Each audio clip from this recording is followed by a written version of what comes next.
Hey guys, welcome back to the channel. My name is Lee. This is Reefer Explained. Today we're just doing a quick update on the Red Sea E260. We'll get right into it. So for the purpose of this video, yes, we're using a lens just to show you very blue, and it's just an orange lens that you can clip on. If anyone wants to know where this is, where you can find this to purchase it, I'll put the link in the description. I don't gain anything from it. I bought it from Amazon, and it's quite handy for these videos to give you more of a true reflection of the colors. If you're new to the channel, please, if you like this content, you want to see more, please like and subscribe. It does help the channel. Let's get into it. So this is the Red Sea E260. We've kind of gone over this tank. It's an all-in-one with a converted sump that Red Sea do a kit for, and I've added the roller mat Reef 500, and yeah, I've had some questions around this piece of equipment more than anything else. It's amazing. It's coming to the end of its roll. Has about 10, I think it's 10 feet left on this, so quite low, but it will give me a 5-day auto text or email response notification, so to speak, from the app, Reefbeat app, that this is running low, and then I can just change it out. The roll is lasting me around about 3 months. Originally it was lasting me around 6 to 8 weeks. It's lasting me a lot longer now. I've turned the settings down to the lowest possible turn. For me, that works well. Simply reason is that in the sump, it is when it dumps the water from this bucket here, it will release and then go into the sump area. So with that said, it won't drop over the baffle line. So basically for me, lowering that point of the lowest possible setting for turning has helped me manage my water level consistency and not to turn the ATO on and off constantly. So that's one reason behind it. The second reason is that my nitrates are low, 4 to 5 parts per million, using the Hannah checker. So no need for me to be rolling out too much of this constantly. So plus with the skimmer, if the skimmer needs to kick in and work, which it should be doing, that's his job, and this is the max spec jump, then the skimmer will take over, then the roll will last me longer. So this is the whole reason behind the roller mat, to keep the water clean, but not to strip out too much as it's already currently doing. Phosphates are an issue on the tank. I thought it was me measuring incorrectly with bad phosphate test kits. Been using Salifert, used Hannah checker, and now I'm using the auto tester for Refactory. So basically it's more precise, I believe, uses very low amount to perform a test.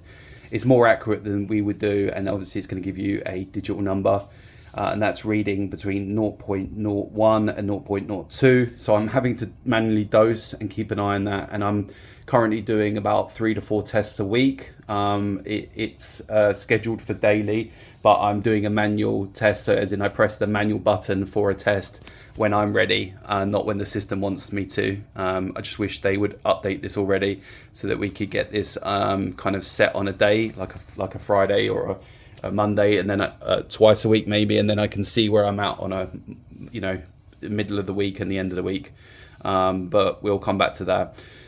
So for the media, I've just done a water change, and obviously disturbed quite a bit of stuff in the tank. I've vacuumed all of the sump out. I mean, it's not spotless, but it's a pretty good job. And also vacuumed the sand bed inside, which I do regularly every 3 to 4 weeks anyway. So it's not like I'm doing a massive disturbance. Check the rock for any issues like algae, and there is some growth growing on the rock, but it's not too bad. I think once a month I have to go in with a toothbrush, just manually remove some of it, siphon it out, and then we're done. But I'm just ordered some more cleanup crews. So for the sand bed, I've ordered another conch. I have one in here. There he is there. So I've ordered a strawberry conch. They're really good at turning over the sand bed. They kind of go on into the sand bed as well. I've ordered some tuxedo urchin, which I've got one up here. So I've ordered I think it's called a hairy red and green one. Looks pretty cool, so I can't wait for that. Just make sure when you're adding these things into the tank that you've got enough kind of algae for them to eat. So you can kind of clearly see that, yeah, I've got algae spores here. There's some up here. It's quite short, toughened pieces of algae. You can see it there. But if I let this get out of control, obviously it could potentially take over, and I've had it in the past. So by adding some of this cleanup crew, this will help, plus just manual removal of it. So we're good there. I'm running on the tank, just wanted to show you this, running this TMC chamber. So basically in here is carbon, and then there's a sponge, you can barely see this, and then there's some phosphate remover, which is Roaphos in a bag. And then I put a piece of floss at the top. So this has all been rinsed out with RO, obviously to get rid of any of those particle fines. But what I find is as the water's being pushed up, any particle fines will get trapped in this filter floss. And after a few days, I'll just remove the floss so that the flow can still go through. This will help a lot by removing any fines that may get pushed out through the top of it. And this just basically will just go back in. And obviously the carbon is to get rid of any toxins and impurities and keep the water from tinging. Just slots in there. It's really cool. And then when you turn it on, so if we just whack this back on, the water level will fill up there, and then it will just overflow downwards. So really cool piece of kit. I've added a little bit of Roaphos, not because I've obviously got a lot of nutrients in here, because my phosphates are reading 0.02 and sometimes lower than this. So it's just any kind of phosphorus or algae spores, things like that. I just want to add a little bit to help remove some of those beforehand. So I've just put a little bit in a bag because with Roaphos you shouldn't add too much. It will strip out your tank from phosphates, and then you'll end up with a possible outbreak of something else. Not saying that's related, but sometimes you can get I believe it's red slime algae, known as diatom. No, not diatoms. It's the do you know what? I've had a brain freeze, so I can't remember the name, but I've had it before. It may be related to low nutrients, or it could just be an imbalance or something that's happened all of a sudden. What's new on the tank? Let's just get away from that subject. So basically, new in the tank for coral, going along my Goni and Alvi garden, is this one here, sulking a little bit. I hope it pulls through. Now some of the polyps are coming up, as you can see. Let me just pull this lens off so you can see it's really blue. But if we just put this back on, there we go. So it's called, I think it's called a golden nugget Goni. I think it's going to look really cool, contrasty. So I'm hoping that this one will open up. It seems to have opened up better since I've done a water change, so we'll see on that one. The other one is this one here. So this one is, I believe, called a cherry blossom, something like this. So basically it's like bright pinky heads with a neon green body.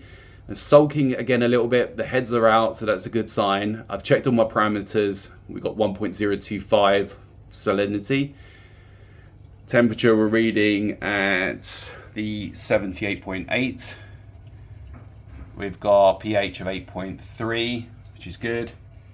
Not aiming for anything out of set. I'm running some media, so I'm running some CO2 remover to keep that stable. Plus with the winter now, we're going to be closing these windows, so that will definitely need to stay on the tank.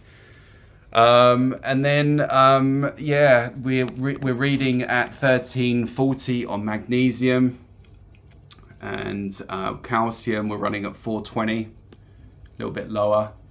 And then we're running at KH at 8.4, and we've got magnesium at 1340, I think I said that. Phosphates at 0.02 and nitrates at 5.6 at the moment. we've got this little frag. It's SPS, I think it's Jack of Lantern. So we'll see how that goes. Not sure if it's doing well or not, if it's peeling. We'll see.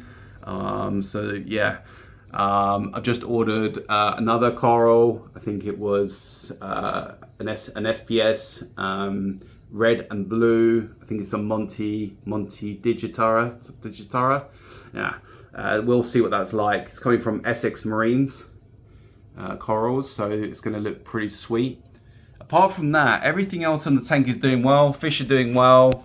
I've had no issues. We've got these zoas. This is the smaller rock version that had maybe half of this. This has grown crazy already. So with zoas, yeah, you can just let them spread if you want. This is on its own rock island. They are multiplying on this, so I just don't want them to be touching anything, so that's why they're away. I've moved this massive Elegance pink tip coral on this side, on the left side. I've got one here and I've got another one here. They were both over in this corner, but they were bunched up together, like they were struggling with space, and I don't want them near the gonoporas. And I'm thinking that I want to use this rock space for other like corals that maybe like SPS or something else. I'm not sure. Like I've got a beach bum there on the back, so it's been doing quite well. But yeah, I see I've got a Millipora here that croaked it. I think this is a Burnipora, so it's a bit like a Goni. Shorter tentacles, red and yellow. Got another one over here. You can see these algae, see? So yeah, you're gonna need, anyone that's new to this hobby, don't freak out when you see algae in your tank, as long as it's not long, strandy pieces of algae. You just want to get a balance right in the tank. Water changes were every 2 weeks. They were weekly at first, then they went to 2 weeks. Now I'm every 3 weeks. I'm trying to get to every 4 weeks. Simple reason being is that I'm not really doing water changes to bring out anything like nitrates and phosphates because they're low anyway. I'm dosing calcium, magnesium, and alkalinity. I'm also manually dosing manganese for the gonies and alves, and I'm dosing some reef elements for the just to help them along, plus some coral food by Red Sea AB Plus for amino acids. So really the water changes will be just to siphon out some of the algae, and just any bad impurities that are maybe building up, like metals, copper, things that I don't really want in the tank. Let me know your thoughts on that anyway. Apart from that, there's nothing new added to the tank apart from the Reef Factory Smart Tester, which I'm really happy with. Anyone wants to know. It is an expensive piece of kit. I don't know if it's worth the full price, because it's only testing one element at a time. At the moment, I'm really happy because it's giving me a reading as such, even if it's 0.01, so it can read quite low down. Whereas when I was testing with other test kits, I was struggling to get any readings or find the color or the number. So that's my 2 cents on that. You do need a good water empty container for the waste. So I picked up one of these and put that in there. That seems to be working really well for me. I'll probably get like maybe 10 tests out of this, 1 liter. So that's cool.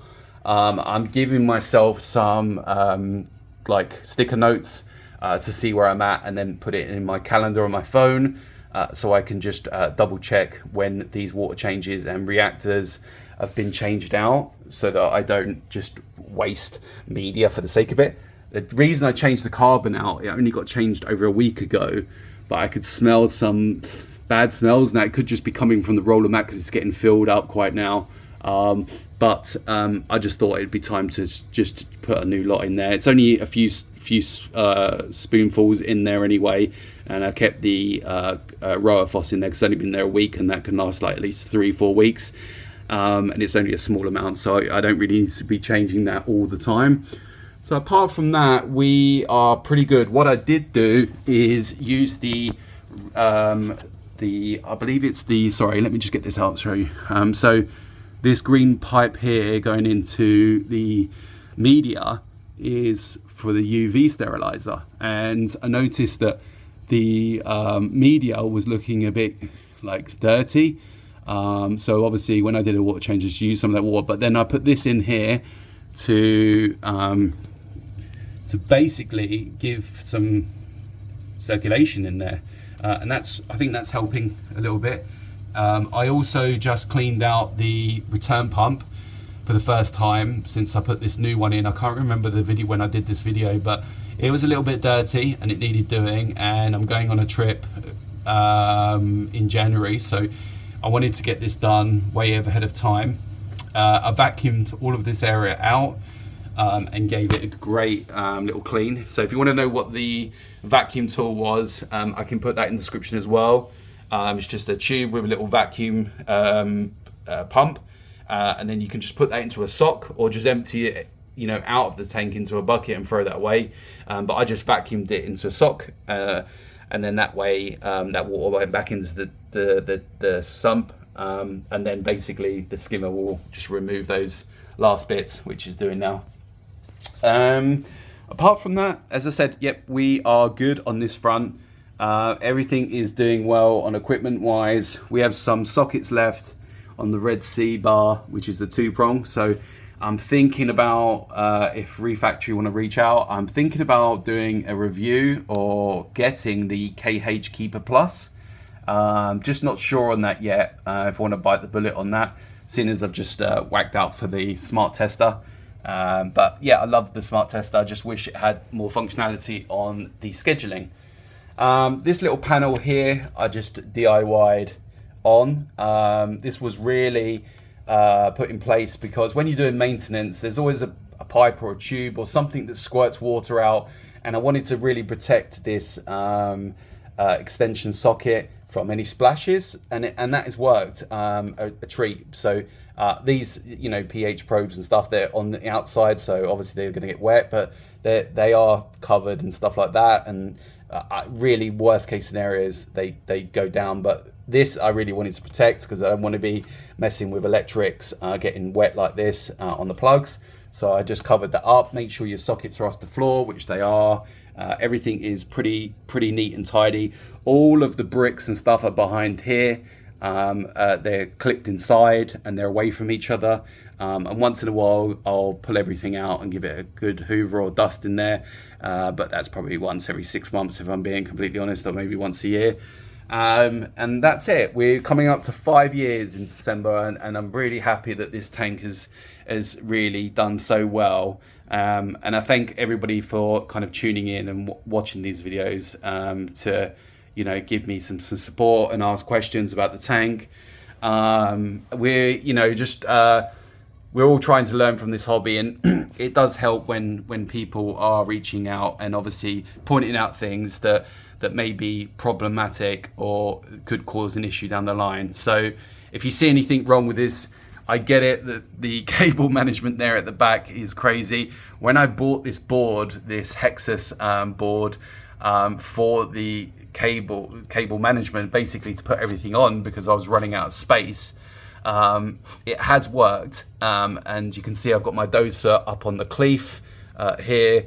I've put everything on here. I can see everything. This can slide out. It's on a rail, a DIN rail. I just can't really get in here that well to access things. So for instance, if I want to get over at the back where the, let me just show you the dosing lines go. So where the dosing lines are, let me just see if I can get in here. There they are at the back. These need cleaning. Where are they? Sorry. Can't see because the fan's in the way. See, this does actually move. So where the dosing lines are, they can get mucky and stuff like that, and you need to check them and take them out for recalibration. So that is an issue on my behalf, not leaving enough space in here because I've got the fan in the way. I've got the Red Sea roller mat that takes up so much space now. And even today, trying to vacuum out the sump was impossible. I had to disconnect the reef mat 500. I had to take it completely out. I had to move the fan out of the way, you know, and then get in here and then siphon out all of this, just so I could work on it. But yeah, I mean, look, it's all running pretty much automatic. It's doing a great job. There's my eHome 350 UV sterilizer. It's got a little pump. I believe it's a 6 or an 800 compact eHome, and it just goes back in the sump there. So it just circulates back in. Whether that's doing anything or not, let me know what you think, if that's going to help with sterilization or algae. I don't really know. You know, a lot of people say run it on the return section going back up, but then that flow may be too quick. So let me know what your thoughts are on that as well. Anything else that I can do to this? Someone asked me if I got refugium in here. No, there's no more room left in there. If I got rid of the skimmer, and obviously the media was to place that underneath at the back here somewhere in some low crates or something, then yeah, you could have refugium in here, but there's no need because I'm running low on nutrients, and the whole reason to have that is for copepods and obviously all of that good stuff.